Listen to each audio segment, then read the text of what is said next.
Olá pessoal, vamos para mais uma aula de Química Orgânica. Nessa aula a gente vai continuar falando de hidrocarbonetos, só que agora vamos dar mais detalhes e ser mais específicos nesse conteúdo. Então vamos falar de nomenclatura, propriedades e aplicações dos hidrocarbonetos. A gente já viu que os hidrocarbonetos são basicamente uma classe de compostos orgânicos que constituem-se apenas por carbono e hidrogênio. Então, os hidrocarbonetos são formados exclusivamente por carbono e hidrogênio. Além disso, são uma classe de compostos muito utilizados comercialmente, principalmente na questão dos combustíveis. Né? Os hidrocarbonetos são muito utilizados nessa área.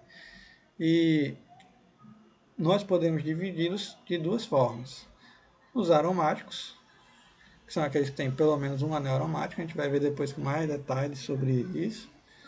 E os alifáticos, que são os demais hidrocarbonetos, que é o que a gente vai dar mais foco, estudar com mais precisão e dedicação esse tipo de composto. Então, para a gente entender melhor os hidrocarbonetos, não é só entender quem é, qual o nome, como dar o nome e tudo mais. A gente vai falar um pouquinho primeiro das propriedades desse composto. Então, os hidrocarbonetos, vamos falar das propriedades dele. Primeiro ponto que a gente deve tratar é com relação às forças intermoleculares. Como os hidrocarbonetos são formados apenas por carbono e hidrogênio, eles são compostos apolares. Deixa eu marcar aqui. São compostos apolares. O que isso quer dizer?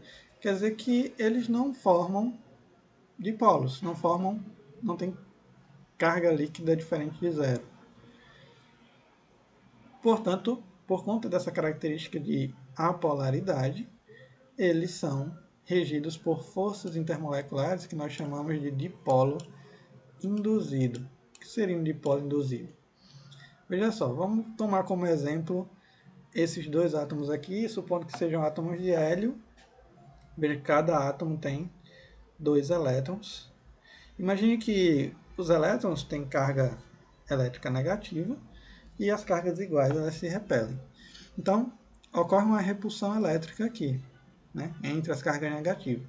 Agora imagine que em um dado momento, essas cargas negativas elas fazem com que essa repulsão jogue os elétrons para um determinado ponto do átomo. Né? Supondo que isso aconteça, esse ponto vai ficar com uma porção mais negativa e o outro ponto do átomo vai ficar com uma porção mais positiva. Então aqui eu tenho uma separação de carga. Eu tenho de um lado uma parte mais positiva, do outro lado uma parte mais negativa. O que isso quer dizer? Quer dizer que eu formei aqui um dipolo, uma espécie que tem carga positiva e negativa. E esse dipolo, ele não aconteceu naturalmente. Existem os dipolos que são formados por moléculas que naturalmente já têm uma diferença de carga, como a água, por exemplo. E existem aquelas apolares que ocorrem a formação de um dipolo de forma induzida. E é justamente isso que a gente vai chamar, isso que seria um dipolo induzido. Então esse dipolo induzido aqui, ele acaba influenciando os outros átomos. E essa influência induz a formação de outros dipolos também. Ou seja, eu vou ter a formação aqui de uma estrutura que vai interagir entre si através da indução de carga elétrica. E por conta disso, por ser uma indução, nós temos uma interação muito fraca. E é por isso que algumas características dos compostos orgânicos são explicadas. Entre elas, a temperatura de fusão e a temperatura de ebulição. Como vocês devem lembrar, temperatura de fusão é quando uma substância está no estado sólido e muda para o líquido. E, naturalmente, a temperatura de ebulição é quando você passa do líquido para o estado de vapor ou gasoso. Então, essas duas transições de fase, elas são influenciadas diretamente pela força intermolecular. que isso quer dizer? Como essas substâncias são praticamente apolares, ou seja, elas não têm uma quantidade de carga forte para se manter, eles acabam tendo temperatura de fusão e de ebulição relativamente baixa, quando a gente compara eles com os compostos polares, como a água, por exemplo. A temperatura de fusão de ebulição da água é 100 graus. Já o hidrocarboneto ele vai ter uma temperatura muito menor. Comparando os hidrocarbonetos de cadeia normal, de uma mesma classe, a gente vai observar que as temperaturas de fusão e de ebulição aumentam com o aumento da massa molar do composto. Então, por exemplo, se a gente tem o metano, que é um hidrocarboneto mais simples, se for comparar ele com o hexano, a temperatura de ebulição do etano ou do metano vai ser muito menor do que a temperatura de ebulição do hexano, já que o hexano tem 6 carbonos, é uma cadeia maior, do que o etano ou metano, que tem apenas um ou dois, respectivamente. Certo? Então, por outro lado, quando a gente compara hidrocarbonetos de cadeia normal com cadeia ramificada, o que é cadeia normal e cadeia ramificada? Cadeia normal é quando eu tenho uma certa linearidade, como aqui, ó. E ramificada é quando eu tenho a minha cadeia e eu tenho porções de fragmentos de carbono ligados a ela. Então, quando eu tenho esse tipo de substância, quando eu tenho hidrocarboneto de cadeia normal e cadeia ramificada, mesmo eles tendo a mesma massa, como nesse caso aqui do butano e do metilpropano, eu vou acabar tendo uma diferença na temperatura de fusão e de ebulição. Então, se a gente observar aqui esse composto aqui de cadeia normal, ele vai ter temperatura de fusão e de ebulição mais elevada do que o de cadeia ramificada. Veja só, temperatura de ebulição aqui, menos 0,5 grau. Aqui é menos 12, a temperatura é bem menor. Isso acontece, em parte, também por conta das interações intermoleculares que eu acabei de falar. Por conta dos dipolos induzidos, aqui eu posso ter uma interação maior entre as moléculas, já que eu posso ter uma área superficial de contato maior dos carbonos com outros átomos, com outras moléculas. Aqui, eu tenho, por conta dessa ramificação, eu posso ter uma interação menor.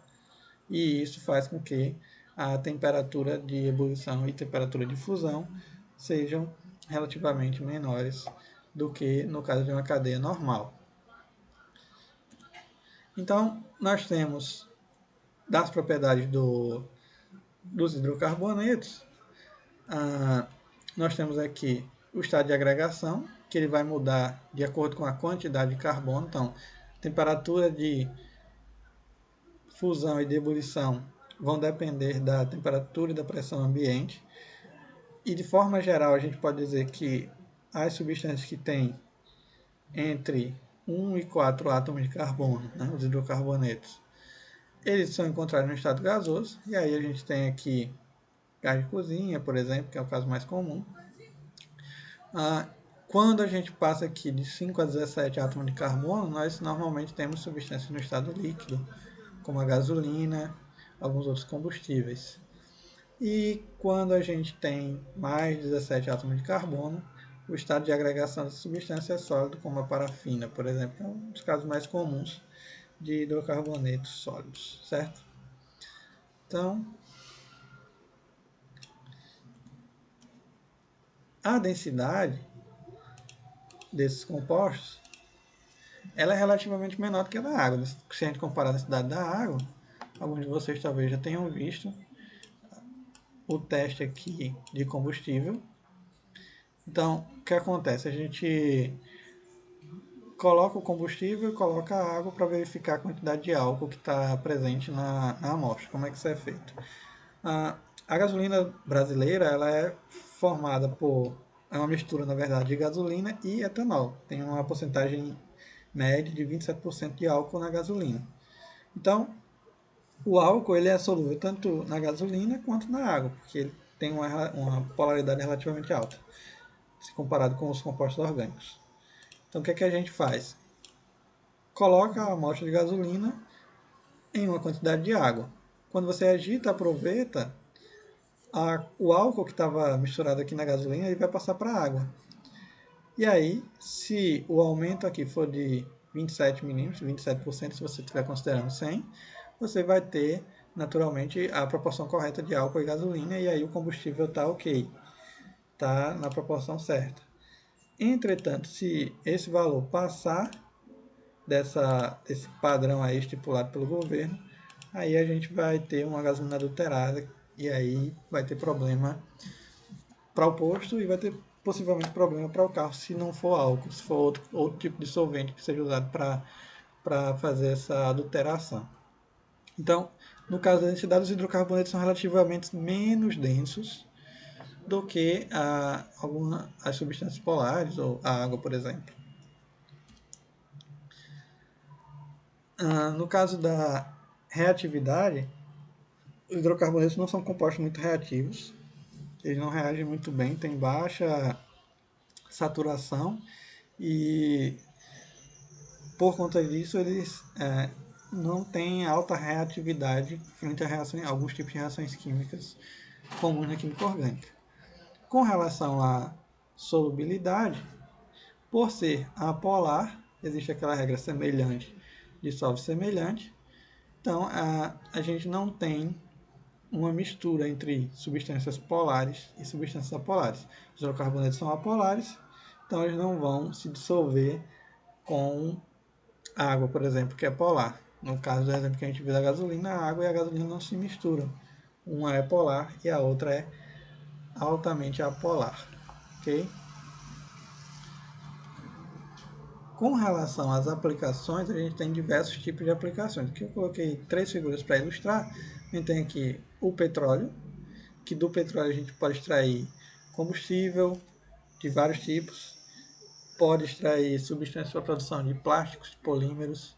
Então, tem uma gama de aplicações que a gente pode utilizar os hidrocarbonetos, desde gás de cozinha, combustíveis, a materiais poliméricos. Tudo isso pode ser utilizado a partir de hidrocarbonetos. Okay? Então, vamos parar com essa parte mais teórica nessa aula. E na próxima aula a gente começa a ver mais a parte de nomenclatura. Ok?